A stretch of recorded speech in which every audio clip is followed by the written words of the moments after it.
more love, more joy, everything. It's inspired young people. Inspiration comes from within you. When you clear out the garbage that's in your mind, you then create space for something better, more beautiful to come in. Let's have life and have it more abundantly. I say yes. It's like taking a workshop. I get to be in my pajamas. We have a very active imagination, which is why it's important to learn how to harness it and then point it in the direction you want to go. I listen to your show every day. It's time now for Living Your Inspired Life with Susan Burrell. Susan is no-nonsense, inspirational, motivational, and fun. This is positive talk radio. Practical wisdom for everyday life. It's a gift you give yourself. Now, here's Susan. And welcome to Living Your Inspired Life. I'm Susan Burrell. You're listening to News Talk 1590, and we are in the process of completing this year. We've been talking about how to set intentions for next year, kind of getting complete and finished with whatever it is, recognizing the gifts of this year and all of that. And so along those lines, I want to read a quote just to start today off, because I have a fabulous guest. You guys are going to fall in love with her. But first, I want to read this quote just to kind of set the tone. This is by Ernest Holmes. And he said, "Fortunately, your destiny is not external. If it were, you could not reach your goal. One by one, without frenzy of impatience, you are going to remove the mental blocks that stand between you and your destiny. What thought has done, thought can undo. The mental patterns laid down in your subconscious throughout the ages can be consciously removed." And that's what we're talking about today with our guest. I want to welcome to the show Christina Gomes of New Life Space. Welcome. Thank you. I'm very happy to be here. I'm so excited. So I have to tell everybody, Christina and I just met, and I think we just fell in love with each other. We synced up immediately. And the thing that Christina does, what New Life Space does, well, why don't you tell everybody what New Life Space does? Well, New Life Space is a home organizing and move management company. And we look at moving as an opportunity to change. And we also do traditional home organizing. So that's dealing with clutter and balancing home spaces. Okay. And so when I first met you, I knew immediately I have to have you come to my house, because I do pretty well. I've been cleaning out closets because of things that are going on in my life. I find that cleaning out a closet or a cabinet gives me a sense of feeling like I'm in control. Mm-hmm. Putting something in order makes me feel like I've got control of whatever the external situation is, which may or may not be true. But I went on your website and I saw some of the work that you've done where you've taken I was looking at some people's spaces and rooms, and I don't even know how people walked in those things. Well, when I enter a house, and the foundation of my work is that our physical space is a manifestation of our emotional state. See, I knew there was a reason why I love you. Yes, go on, speak more about that. So our homes are telling us something. Our clutter, there's a language to our clutter, and there is this very interesting thing that happens with us and our belongings. There is a deep connection, a relationship there. And when we go into a cluttered environment, I often see many things that causes that clutter. So it's a symptom. So the way in which we treat our things is a symptom of how we're treating ourselves. How we're treating ourselves. Oh my gosh. Yeah. So when you do that clearing in your physical space, there is room for that emotional clearing. There's a mirroring going on. You know, it's interesting that you say that, Christine, because there's a woman that I've read a lot. Her name is Catherine Ponder, and she wrote this book about prosperity called The Dynamic Laws of Prosperity. And one of the things she talks about is you've got to clean out your mental and emotional closet as well. And how she talks about doing that is by practicing forgiveness. That's one of the tools. But in order to clean that out with, say, forgiveness, what happens is then it becomes an empty space. So you can put whatever you want in it. Mm-hmm. And most importantly, if you put love in that space, then more good flows to you. That's how you activate that law of prosperity, by seeding it with love. Yes, I agree with that. And so what you just said about your physical realm, what's around you and how your stuff reflects how you feel about yourself. Yeah, it does. It really does. It's a symptom. I always say clutter is a symptom. A lot of times it's a symptom of fear. Ooh. Fear. There are two elephants that I usually see when I walk into a room that's cluttered. If you want to know. Yeah, I do want to know.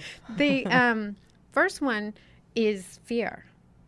Yeah, I'm breathing. But it's usually fear of letting go of the past or fear of releasing control. Oh, yeah. Those are the two big ones that I see. Oh, my God. I got a bunch of elephants in my house, in my garage. Okay, so how do you deal with that? Well, we talk about it.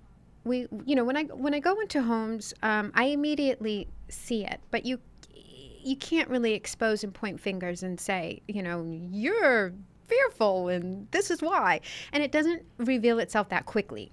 And it's not really for me to say, it's for our clients to discover as they're in the process.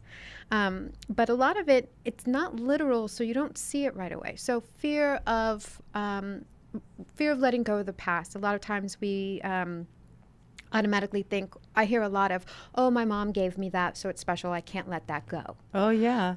But okay, so that, there's some logic in that, and we follow the logic until we get to a place of balance. But then there's these subtle ways of where we hold on to the past, whereas when I go into a lot of closets, and everyone says, oh, well, I know these aren't my right size. Well, your right size is what size you're in at the moment. Oh, my God, I'm raising my hand. I just got rid of a bunch of jeans that are not my current size. Yeah, it's being present. A lot of that is being present. So letting go of the past is to say, okay, I am not that size at the moment, and that is dominating my closet, and I'm fighting that, and subconsciously I'm beating myself up every day when I see the size that I am not.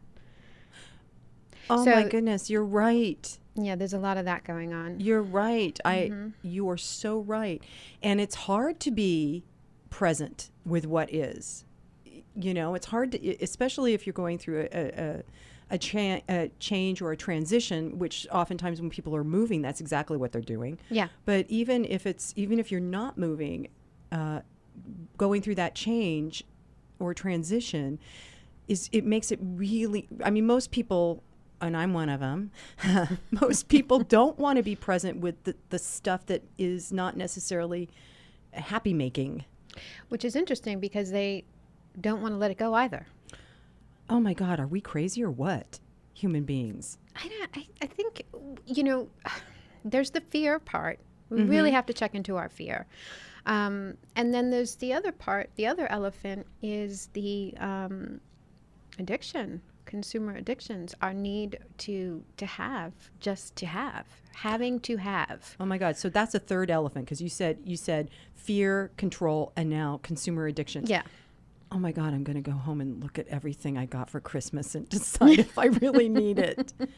Yeah, I agree and we've become, because of advertising and what bombards us in television and everywhere, is the thing that you have to have because you don't have it. Yeah. Not because you need it, but just because you don't have it. We do talk a lot about when I'm in a session with a client and we're editing, which is really going through all of your belongings in categories, looking at things, we're following logic, we're finding logic. And a lot of what we talk about is it active or is it non-active? Is it serving you? Are you using it? Do you need it or do you just want it? So we do a lot of that, going through each item and really discussing why. Does it help people when you do it in a logical manner? Do they get it? Because if you're holding on to a lot of stuff, like just a lot of stuff, how do you? Sometimes it's not logical. It's not logical, but it's our job as professional organizers to expose the logic, to say, listen, okay, you don't need, let's really talk about. I hear a lot of, I might need this later. Oh yeah, and I chuckle with them. I'm like, you're not going to need that extra 10 plates for later because you have 50. Okay? Right, right. And what you might need is emergency preparedness. I don't see any of that in the house. That's what you might need for later. So we're really just kind of looking at, okay, what is the value of your things and what's really going on here? Because it is a dangerous level when we put everything together and we're looking at just kitchen items. I can really say you have 151 plates. You have 50 staplers. Oh my God, you haven't even been to my house and you got it right. You have 85 pairs of shoes. Yeah. Yeah. Most of them are from the 80s. What's up with that? Yeah. So there's, when you really expose what's happening in a very basic, logical way, then they can go, oh, wait a minute, this isn't this deep. It's interesting. I have a friend who, because of the recent, well, now it's almost distant, but economical decline, she had, she lost her house and they were renting, and then all sorts of downsizing had to occur. And she's an actress. She runs a local theater in the town she lives in. And she said to me, she's finally at the end of all of that, and she said, we had to get rid of so much stuff. And she said, now when I go to the theater and I'm directing a show and I think about, oh, I've got that prop. I have that dress. I have the, and she got rid of all of it. And she said that's the thing that bothers her. She's grateful that she was able to downsize. But then there's that other part, like you said earlier, of, well, I might need this. And she's definitely now going through the, I guess, a little bit of a grief about having had to have let go of everything. It's kind of like phantom pain. But you know what? Yeah, it is. But she made do. Yes. Something else showed up. Yes, and it wasn't the end, right? It wasn't the end all be all. I mean, you have to have a clearing. It's just really important for all of us to clear, regardless what the volume is. To really look at what we're consuming, how we're consuming, and just to be responsible for our things. I talk about sacred shelters a lot, and tell me about that. Well, shelter is a very sacred thing, because when you don't have it, you realize how sacred it is. And there's many people on the planet that do live without walls. They're outside. It's true. And people here, people all over don't have shelter. So those of us that do, when we take it for granted and then we stuff it with things that we don't need, and then we sit in these things called homes that have turned into caves for our belongings, and we turn on this blue light television. I mean, it just gets really scary. Yeah. And we're not really in honor of our beings. We're not valuing what we have and how precious it is. So at some point we do want to put pause. We want to just push pause and say, okay, wait a minute. I am grateful for my things, and I should be using all of my things. And if I can't use them all, if they're not all serving me, then maybe somebody else that needs them can have them. So somebody that's divesting themselves of all these things and stuff, where do you recommend? Because I just took a bunch of stuff. I donate to the rescue mission in the Ventura County area. I took some stuff to the Goodwill because I had things that needed to be fixed. And, in the olden days, people that went to Goodwill, they learned how to fix things. And so what do you recommend? Where should people take things? Well, I recommend you looking, in your own backyard, as Mother Teresa would say. And if there's someone if there's an organization that you know personally that may know some people that are in need, then put together a care package, and make it a lovely care package. Fold the clothing and maybe wash it first too. Yes, wash it and fold it and have blankets and towels, like a home setup. Just a care package, and say, okay, and try to find somebody that needs that. And the rest, there's always donation. There's so many donation centers around. There's so many organizations that take donations. Yeah, I love how you said to make it a generous care package. That's what I heard, was generous. Yes, absolutely. And a couple weeks ago on Living Your Inspired Life, we were talking about generosity being a component of activating abundance in your life, not just having gratitude for what you have or who you are, but being generous of spirit. And what you just described is an awesome way, especially right now, to begin to activate that law of circulation that as you give, you will receive. Yes. It's a And- circulation, and that is a wonderful way of putting it. Yeah. If you're really trying to attract something into your life, make room for it. Yeah. And by making room is letting go of some things. Oh, I'm breathing. Yes, letting go of things, letting go of stuff, and letting go of what you were talking about earlier, the mental hold that we have on those things. I'm astounded in just like I said, I just cleaned out another closet. I've cleaned the same closet out about 4 times in the last year, and I'm amazed. I haven't really been putting stuff back in, but I'm amazed at every time I go back. I realize, you know what? I can let go of this Yeah, too. and that's great. That's a healthy process. That's a healthy process because you're giving yourself, you're actually adjusting your mental patterns.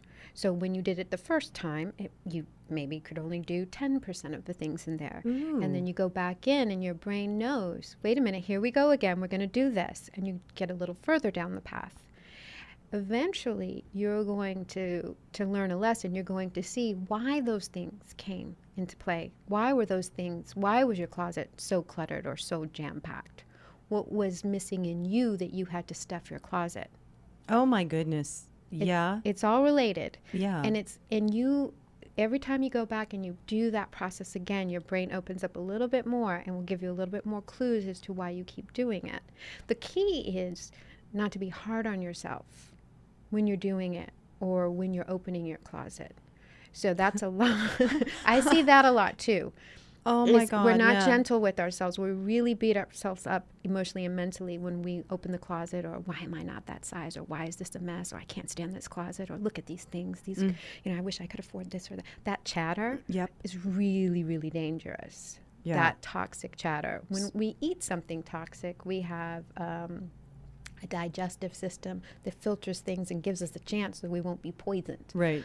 But when you put in a mental thought, it's immediate. There is no digestive system for that.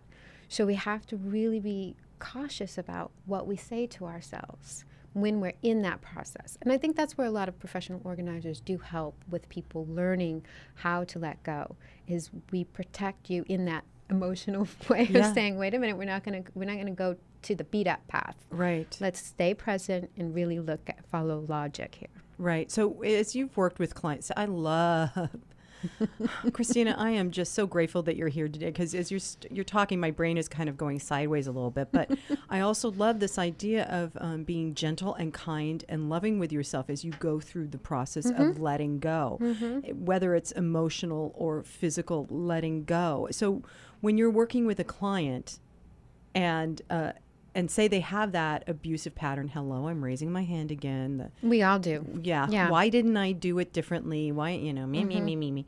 How do you, besides getting them to stay present, I mean, have you had people like open up their closet door and just start crying? Well, I've had people open up their front door and start crying. Wow. Yeah, no, it's deep. The work is deep because you're dealing, okay, here's the other thing.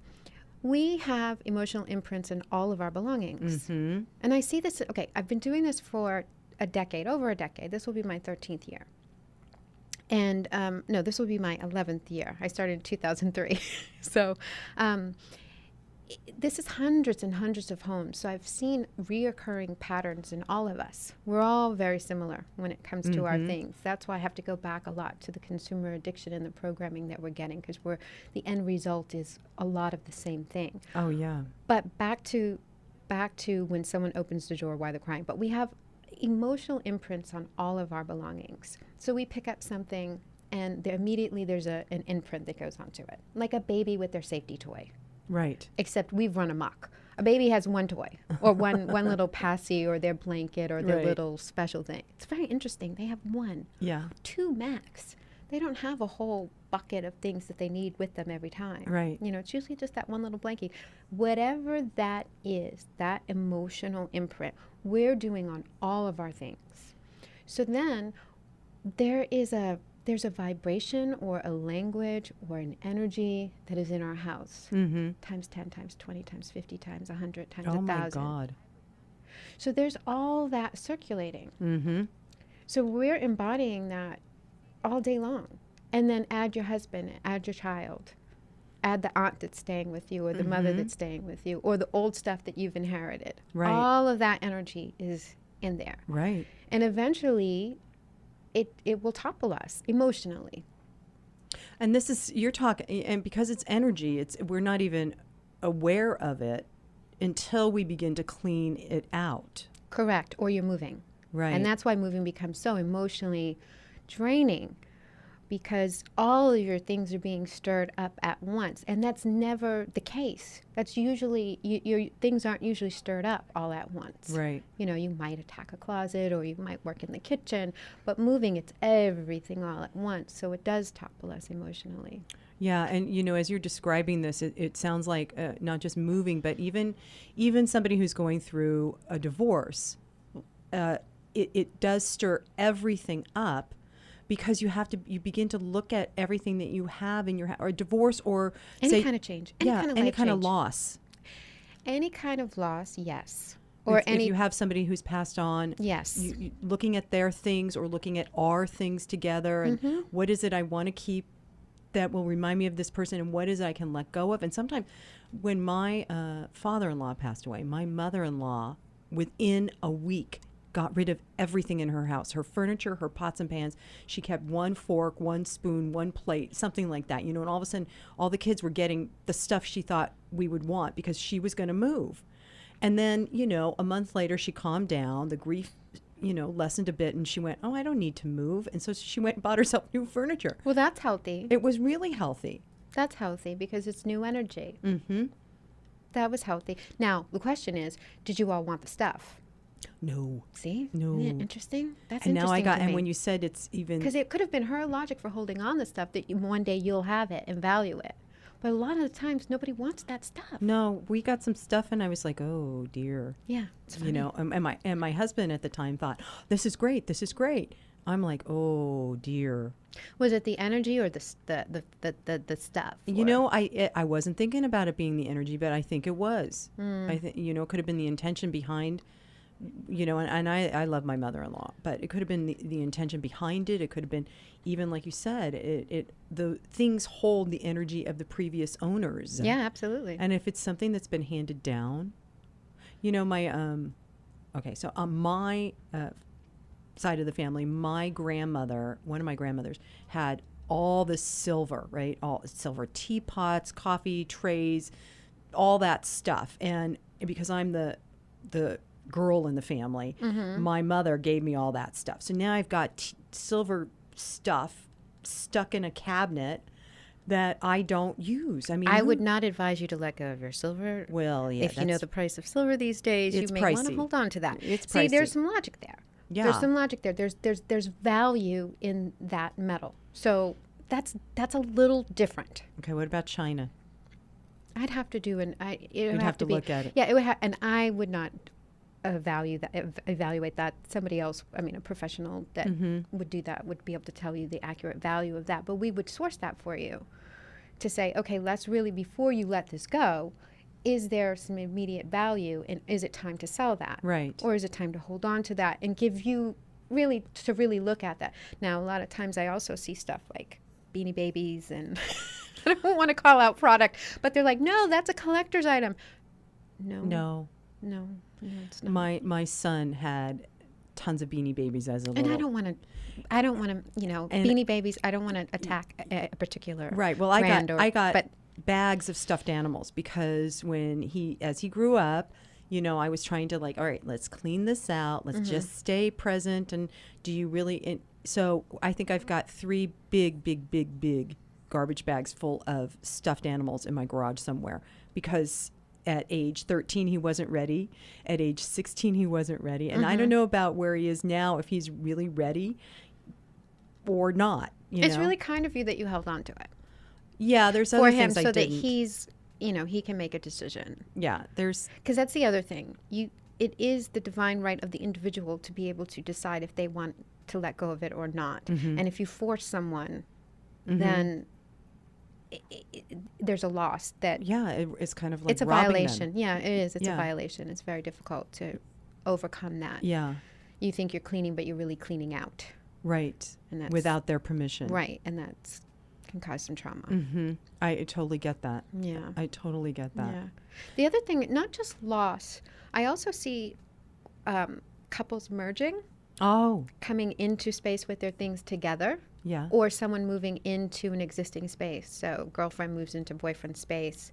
Actually, it's usually boyfriend moves into girlfriend space. Girlfriend doesn't know how to open up space for her new partner. Mm-hmm. So it's kind of, he has a corner Yeah, I don't see anything wrong with that. and a floral bed. Yeah, I got no problem. What the hey? There's a lot of balancing and kind of saying, okay, no, everyone has a right to be represented in the space. And I do see a lot of space domination. What does that mean then? It's kind of like This is mine? One person does all of the placement, all of the design.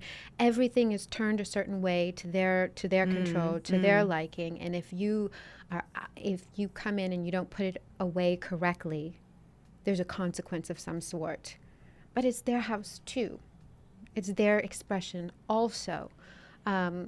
There's no, I see a lot of men that are kind of cornered into a closet, cornered into a room. All their things are in a corner. Is that where they developed the thing, a man cave? I think so, because they need expression. They need their own self, their space of expression, which I'm an advocate for the man cave. I think it's very important for a man to be able to go into a space, close the door, and express himself the way that he needs to express himself, and to just to tune in. I mean, a lot of them are tuning out. Right, And, with television and... Right. But if they use their space as a tune-in point, they would be rejuvenated and would be able to give more to the relationship. But when you're living in a corner with someone else's aesthetic, with someone else's control, with Right. someone, it's very difficult to breathe. Yeah, I hear you. Yeah. We're talking to Christina Gomes of New Life Space, and you have a website, yes? newlifespace.com. newlifespace.com. We're talking about eliminating the things that you no longer need this year so that you can have space to seed in for next year, whatever it is your heart's desire. So this is Susan Burrell of Living Your Inspired Life. We're going to take a short break and be right back. Welcome back to Living Your Inspired Life. I'm Susan Burrell, and we're talking to Christina Gomes of New Life Space. We're talking about how to complete this year by eliminating the things that no longer serve you, and then how to intentionally set your intentions. Okay, that's redundant, but so Christina, on the short break we were talking about once you clear your clutter out, once you get fairly organized, like I have exactly now since I've cleaned out my closet. Yet again, I have probably 2 shoe boxes long of empty space on a shelf. And I noticed that this morning before I came to the studio to talk to you, and I was like, wow, that's really good. I got some space there. And what I also know about me is I'm going to find something to stick in that space. There's this place of, for those of us, and I think this is a majority of people, we spend a lot of time being the consumer. We spend a lot of time putting stuff in our mouth or in our closet or in our space because we feel like we aren't enough, or because there's a hole within our hearts that isn't full of love. It's full of criticism and judgment and anger and shame or whatever. So we use those things, those outer things, to kind of be the Band-Aid or fill that space that feels empty. So when you clean out a physical space like a closet or a house or whatever, what do you tell your clients to? Do you tell them to be mindful of what they're going to stick back in that empty hole? I encourage my clients to hold center, leave the space, start to understand what space feels like. Okay, that sounds really scary to me. Well, here's a concept. Don't do everything. Let the divine, your higher self, or whatever the higher power is, whatever that thing is that you go to guide you, let that fill the space. Stop trying to do it all. So if you can get the connection that that space in your closet is representing a space in your heart, let's just say. It's not your job to fill it. Not right now. Right now, it's just hold space and believe that the right thing will end up there, and it's not your doing. Just hold it for a moment. Your job was to clear it and pause. Get to know space, because there's beautiful things that happen in that space. Clearing it and pausing. Clear and pause. Clear and pause. It's also an opportunity to watch your patterns. So if you keep looking at that space and go, I gotta put, or surface. I see a lot of people do this. They can't leave the table empty. Yeah, I have gotta piles. put something on it. I gotta put something on it. I gotta put. Now you have an opportunity to see what the habits that you formed mentally and physically. What are your thinking habits? What are your physical habits? This is a test for you. So hold the space, but as you're trying to fill the space, when you put something on there, why did I put that on there? Why do I need that on there? Ask yourself. So it's a real opportunity to start looking at those mental patterns that you're trying to correct. Okay, this is making me kind of wiggly and like up and down my spine. I'm like, I'm going, oh gosh, I don't you know know what? if I can pause and You can pause. You absolutely can pause. Because if you really think about it, are you really, okay, you've cleared out some shoe space. You have enough shoes for your 2 feet right now. You have the best of what you have on the shelf right now. Oh, because honey, those you were gotta the come things. and see my closet. I got more. But let's just say you did a great job and you have the best of what you have on your shelf. You have the best shoes, the shoes that make you the happiest, the shoes that you wear, that are serving you, that are active. They're all there. They're clean. They're in position. You see them every day. They bring you joy. You've got practice enoughness and see how long you can hold there. Yeah, it's so interesting that you say that, practice enoughness, because that was my affirmation for myself this morning as I was preparing, was that I am more than enough. I have more than enough, and there is more than enough for everyone. That's beautiful. Yeah. But see, okay, when you practice enoughness in the physical form, and you're not going to replace that space with a pair of shoes, something brighter or bigger or something that you actually need may come to you that may not be in the physical form.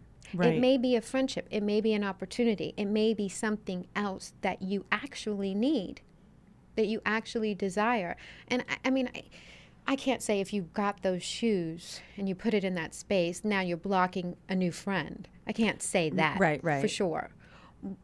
But you're showing yourself, I'm giving myself room for new things to come. I love that you're saying this, because metaphysically, that makes a ton of sense to me, because it is very true.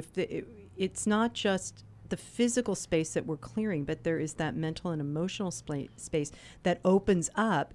I think you're absolutely right. So that something new, I'm going to look at this completely different. Now that I just got rid of stuff out of my closet, I'm not going to look for the next pair of jeans I have to hang in there, but maybe there is other opportunities. It's energy. Yeah. So it doesn't have to be so literal. It's the charge that we put out.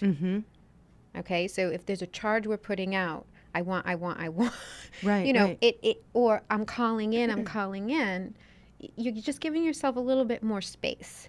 You're going a little deeper than the jeans or the shoes. Right. So I want to read this quote by Catherine Ponder again, who wrote The Dynamic Laws of Prosperity, because what we're talking about is not just a prosperity in terms of ka-ching and money and stuff like that, but being prosperous in your heart, knowing that you are enough, that everything that you have is enough.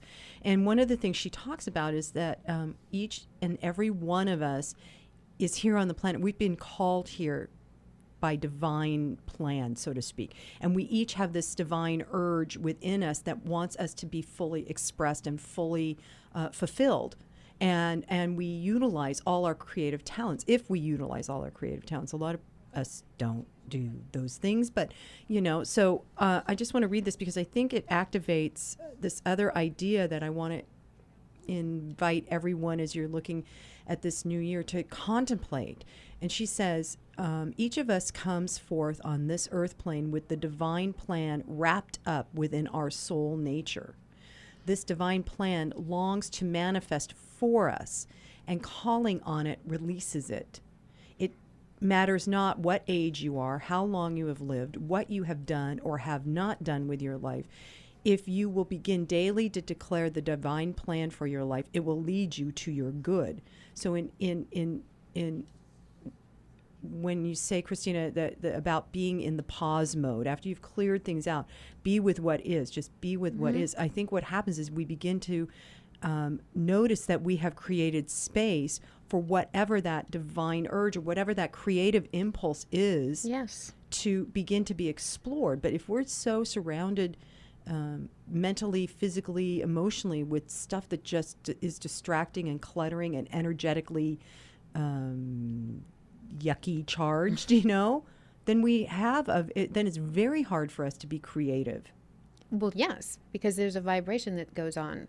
When you walk into someone's home, and this is for anybody, this is not just for professionals going into homes, although we do this, we're hyper aware. I know that I am very hyper aware of the energy charge in someone's home. But everyone does this. When you go into someone's home, you either feel tight, like, oh, wait a minute, do I want to stay here long? Or you're like, wow, this place feels great. That's the charge. So a lot of us don't notice our own charge because we're so used to it in our own home. Yeah.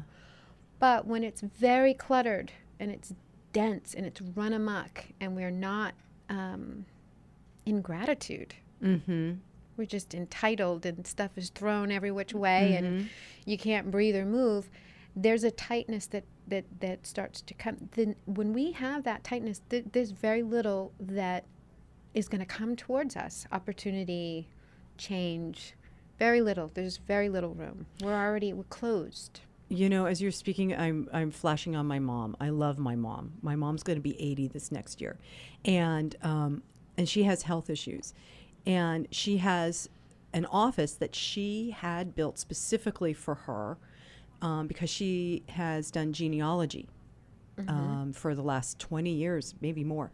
And so she's got so many pieces of paper in little archival plastic sheets. And then she's got all these notes. And then she has mounds of paper and mounds of things on her desk. So she is in her office. The rest of the house isn't like that, but her office is like one of those hoarders that there's a trail that leads to her computer and the door. And a couple of years ago, I said, Mom, I'll help you. I'll give you 4 hours of my time. Let's go into your office and see what's what. She goes, well, first I want to go through these file cabinets. There were 4 drawers of file cabinets, and the only thing it had in it was paper. Recycled paper, lined paper, fresh paper, 3-hole punch paper. And I'm like, Mom, you don't need all this paper. You don't need the scraps. Well, those are in case I want to take notes on something. It was flabbergasted. So all we did was organize those drawers, but nothing else in the room changed. Do you get what I'm saying? I do, but see, okay. She didn't want to let go of her paper. I'm not going to specifically talk about your mom, but let's just talk in general terms. The space is a mirroring, and that's an office. And that's connected to career. Career is connected to self-worth, self-image. Whoa, really? Well, it's deep. We're mirroring. So if you really go into our physical space is a manifestation of our emotional state, then you have to say, what is the space telling you? Now, it could be the stacks of paper is, I'm productive. See all the work that I've done? Oh, and it has to be out where it can be seen. Because you're proving to yourself. You're still doing it. Aye. Even though it hasn't added up yet. Oh, yeah. I'm still doing it. See my work? This is inside language, your inner language to yourself. This is a conversation that you may have with yourself. With a lot of the hoarding, it's, you have to always go back to the fear or unresolved trauma or some type of emotion that's holding you there, or just release of the past or control. I have a client that lives in a beautiful house with a beautiful man, beautiful son, abundance. But for some reason, she has the need to be messy on purpose. Every surface has to have her markings on it. and she just throws things wildly everywhere. Oh my goodness. But a lot of it is to see me. I need to be seen. I need attention. See how hard things are for me. I can't keep up the house. See how hard I'm working. I have no time for this. Oh my God. It's a big crying out. So when you're working with somebody, you always want to look at the root cause of the physical behavior. And we talk about that as we're cleaning up, of course. But we're talking about what is causing this behavior, what's really going on. So then when you're finally at the clearing place and you've done all of this work as you're clearing out, and you're really starting to see what your mental patterns are and how they're contributing to your physical patterns, when it's clear, there's that golden opportunity to say, okay, I'm going to change these mental behaviors. I'm going to look at how I'm going to rewire myself in a way. I'm going to let a lot of this trauma go. This is an opportunity. Everything is a clean slate. So you can fill it with positivity. So do you give your clients affirmations when you work with them? All the time we find affirmations. I like them to find their own affirmations. It has more power when it's give yours. them, I kind of point them in directions of where to find some affirmations or to say what's on their heart. But absolutely, we find an affirmation. We set a goal day one, and we find affirmations. And we talk about, what is your desired outcome? Okay. And then we really look at what that desired outcome is, and then we find an affirmation that meets that desired outcome. So we're always pushing toward that goal. Okay, so walk me through this. And we've talked about this before on Living Your Inspired Life, but I want you to walk me through this. So I got a garage that's overstuffed, and there's a lot of things that need to be thrown away, just old stuff. So what would my goal would be to clean out the garage, yeah? But how does that work into an affirmation? Like, I am provided for. The universe provides for me. I have enough. I have all of the things that I need and more. okay. Anything in this garage is not needed because it's in the garage. Oh my goodness. It's shoved in the garage. What about all that kindergarten work that my son did? You know what? I love that. I love archives. I love it. I think that we, as moms, can build little archives, and it can be in a bin, and it can be the best. It could be a representation of every year. But here's the thing, have some controls. Say, okay, I'm going to buy this box, or I'm going to buy this bin, and everything in my child's life that I want to show him later, I'm going to put into this bin. And everything else that can't fit, that's it. That's okay. it. I'm breathing. Okay. Out of there. And then you present your child with this beautiful box of memories. Yeah. Again, let's go back to the thing when your mother-in-law gave you the stuff. You weren't really interested in it. Yeah. So they're not going to really be interested in Yeah. it. A few momentums is great. Right. That makes a lot of sense. And we to me. have so many. Okay, here's the other thing. We're in a digital age. Take a picture. If it's really that important, you don't want to lose the image. Oh my goodness, Take I a would never think picture. of that. I'm so archaic. I think it's really nice, those MacBooks or those photo books. You can take a picture of your child's artwork and then make a book. Oh my gosh, that's brilliant. Yeah. You have to have clear space to do these kinds of projects. Uh-huh. But they can be done. Right. And they bring so much joy. And they're, So tell me, okay, now, Christina, you were on break. You were saying that there's also something that you do. You create a plan when you're helping people move. Yes. So because I now understand what I can do with my garage. I'm going to have you come over and help me with that. But so if I were to be moving, then Okay, so moving is a unique opportunity to change. This is very unique. what happens if you're working with a client who just doesn't want to change? I'm not going to be working with them. See, I'm invited into the homes. So most of my clients come from referrals. Uh-huh. So real estate agents will call me and say, I have a client, they're moving, and they're interested in your services. I'll come and do a free consultation. We'll talk about the process. We'll talk about the connection between your physical space and what's really happening. And I'll ask them, do they see this move as an opportunity? Regardless what the reason is, there's still an opportunity there. Regardless where you're going. You might be right-sizing. Some people call it downsizing, which is really scary. But the universe is telling you something. Get it right. Right size. Right sizing. I love that phrase. So whatever, if you want to take the opportunity and really create a new life space. This is what we provide. So after the consultation and I really look at where you are, you feel who I am, and if there's some trust and some synergy there, then we move forward. Where a few weeks before the move, I'm going through all of your belongings and we're editing. Anything that's not serving you, anything that's non-active, anything that doesn't have a place in the new home goes. You're only taking the best of what you have. That's Okay. it. You know, you're using moving as a clearing opportunity for the entire family, all of your belongings, total home. I present you with movers. We oversee the packing. We're packing for the new house. A lot of movers pack for the existing space. Wait, what does that mean? They go bedroom or master bedroom or office. Oh. Well, there might not be an office in the new home. Where does that go? Or, yeah. you know, or miscellaneous. Yeah. Yeah, I have a few of those boxes. Yeah, we still. don't. So you're never going to be trapped with boxes. And then we unpack everything, and we professionally organize your space. So we're setting up a very strong foundation. So everything has a place, and you're moving into a new way of living in your home. And you're box free within 3 to 5 days generally. Oh my gosh. Yeah, it's a beautiful process. It's a beautiful process, and it's emotional, but in the best of ways, because when you do land in your new home, you're thinking about things differently. You've established goals. It's not just it's not something that you hope to happen. It is happening. You're manifesting a new way of living.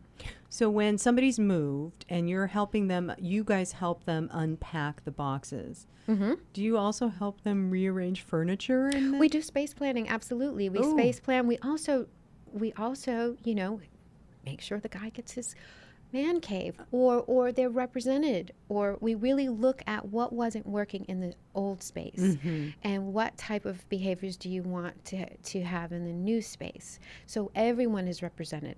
So we do space planning, we do closet design, garage design. Oh, wow. You know, archiving. I mean, you can go as far as you want to go. And then we do a maintenance plan where we'll come every quarter or however you want to touch it up.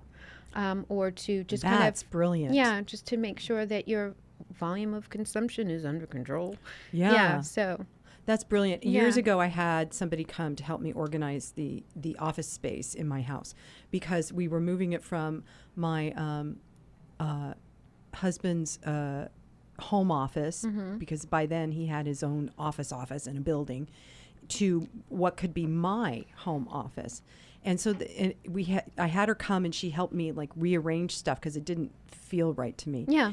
And one of the things she said is put up a long table so that it could be my staging table, because I like not far from my mom with the piles, you know. I had to have piles, and she said this could be your staging table. So what I've noticed is it is so not a staging table, it is a junk collection table.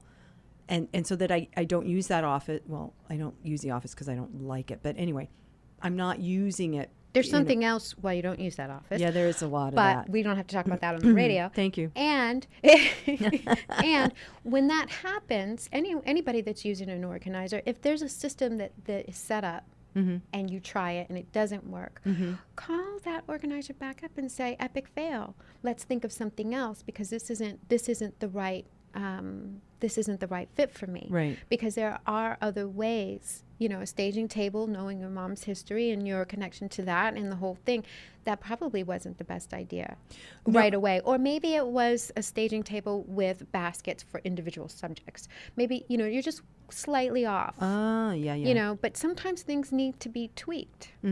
Yeah, so, but I do want to say is that when you are going alone, when you're doing it alone, when you're going in and you're organizing alone, here's a tip.